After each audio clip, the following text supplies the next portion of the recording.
Ladies and gentlemen, welcome back to the Upshift podcast, the podcast that is all about racing. We're back. This is different, obviously. This is not the beloved set that we had before. Obviously, I haven't built a set. I've only been gone for like a week, and I'm very busy, and I'm sorry I didn't do a qualifying episode. I was very busy then, and I'm sorry if there's any background noise. It's a little bit noisy in this room. So yeah, we are here, we're back, and we are reviewing the Styrian Grand Prix. It's not the Austrian Grand Prix, it's the Styrian Grand Prix. Next week is the Austrian Grand Prix that we will watch, and I will be reporting on. So let's get straight into it, and yes, it was a boring race. It was nothing really particularly interesting happened the entire race, except for the first few laps.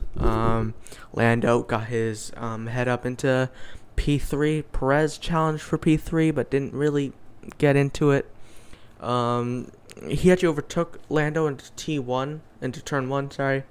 And then I believe Lando got it back turn 4. Yes, that's where Albon has his little tangle with Lewis. But I believe Lando went round the outside of Checo and went up and back into the podium positions, but that didn't last long, and Checo and Valtteri Bottas, who was behind him at the time, ended up taking that position away from him. So Lando ended up doing a pretty good P5, I would say.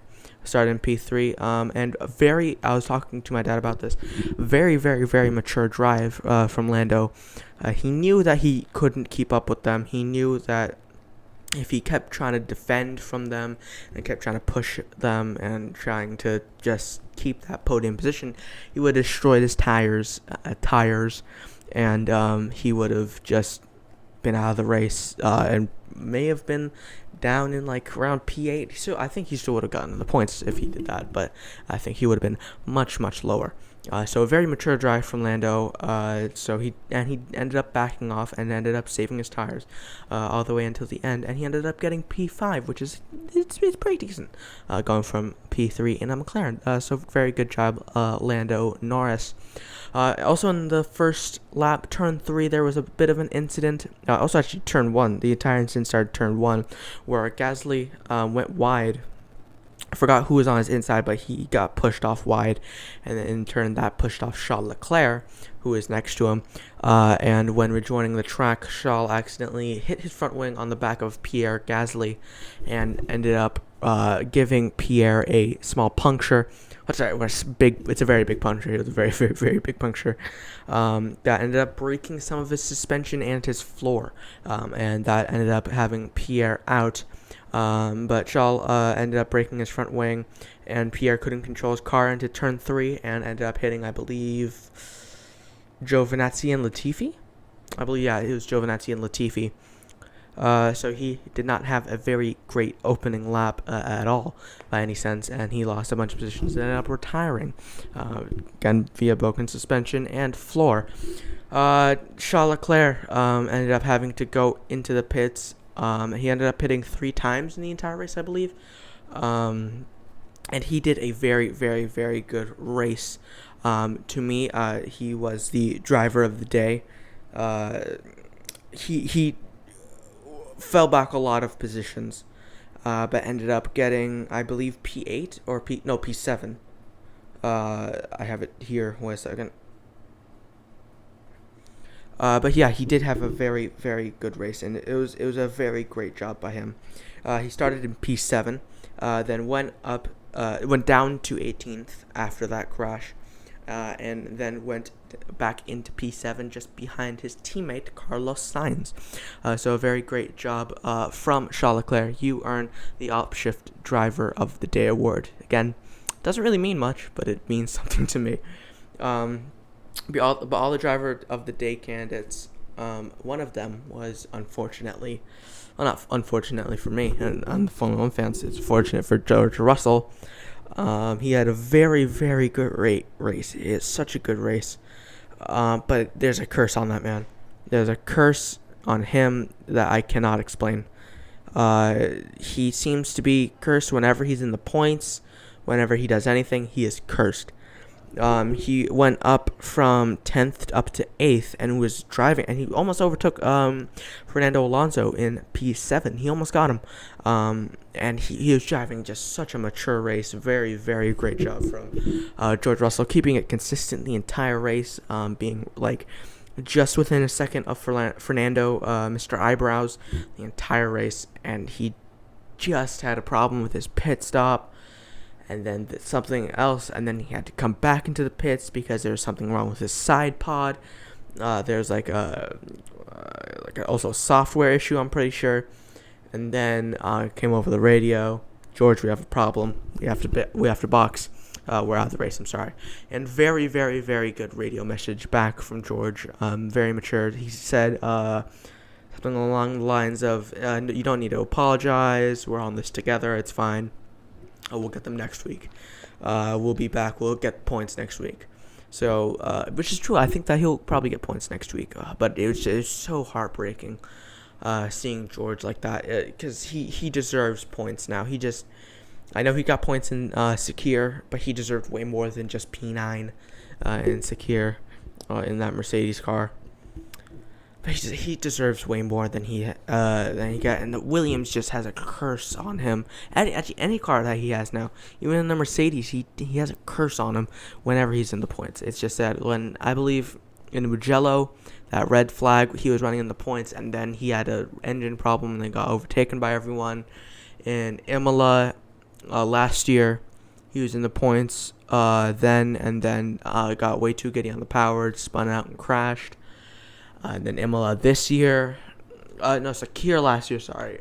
He was running in a Mercedes car then, was in the win position, then problems with his pit stop with Mercedes, per usual. Somehow, it's just unbelievable with them sometimes. Then Imola this year was in the points, and then massive shunt with Valtteri Bottas. But yeah, it's super unfortunate because he really deserves points. At this point he needs them, and he's definitely making a case for himself for that Mercedes seat in place of Valtteri Bottas. So we'll see how it plays out with him in Mercedes. But I do think that he'll probably get the Mercedes seat for next year. But that's a topic for another time. But yeah, Max Verstappen had a very great race. He lost. Did he lose? I think he lost the lead into turn 1. But ended up grabbing it right back from Lewis. Correct me if I'm wrong in the comments. He drove a very great race. But after the race, he did a burnout on the line for some reason. Because to me, that's, even I know that you don't do that. But Michael Massey said that, hey, don't ever do that again, or you will be penalized. Just immediately, like, you can't do that. No. So yeah, Michael Massey got involved immediately within that, and Verstappen and Red Bull are now in trouble with the FIA. But Max definitely drove a great race, very mature. Ended up getting 40 seconds ahead of Lewis. That's because Lewis pit last 2 laps to get, because he was 5 seconds behind, and then lost a bunch of time within the pit stops, going for the fastest lap.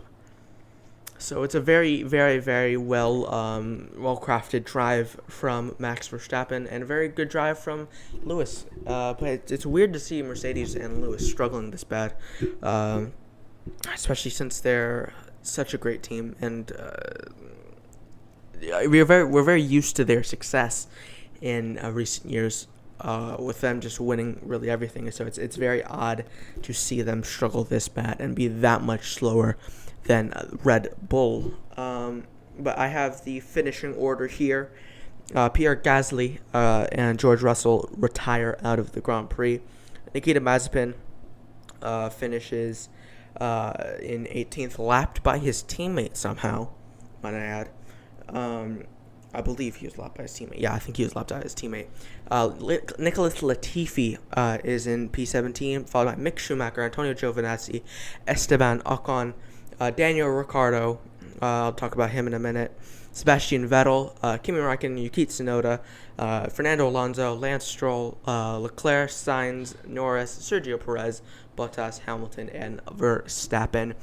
So I want to talk about Daniel Ricciardo real quick because he is struggling very badly, and I have some people are saying like, oh, Lando's in so much trouble because Lando made a comment because I believe Daniel blocked him in free practice.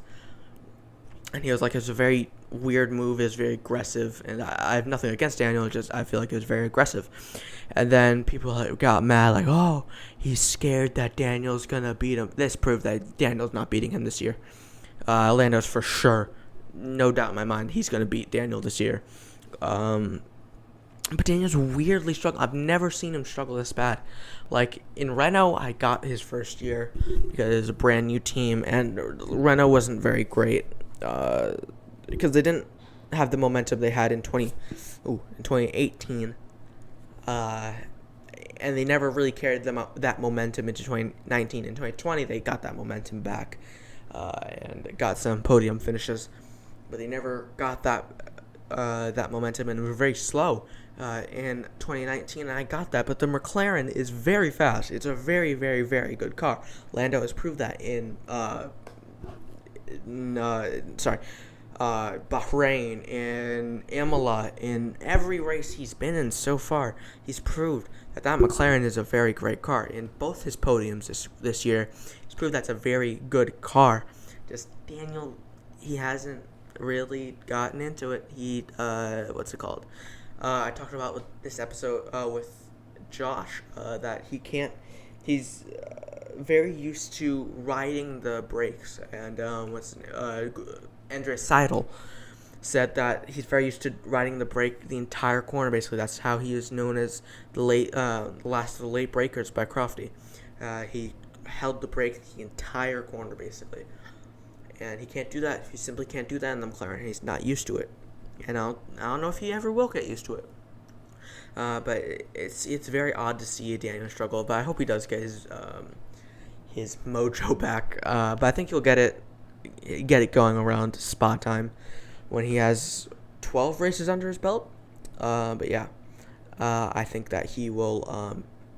He'll hopefully get his groove back into that car, and he will hopefully show the pace that he showed in Bahrain in the first round.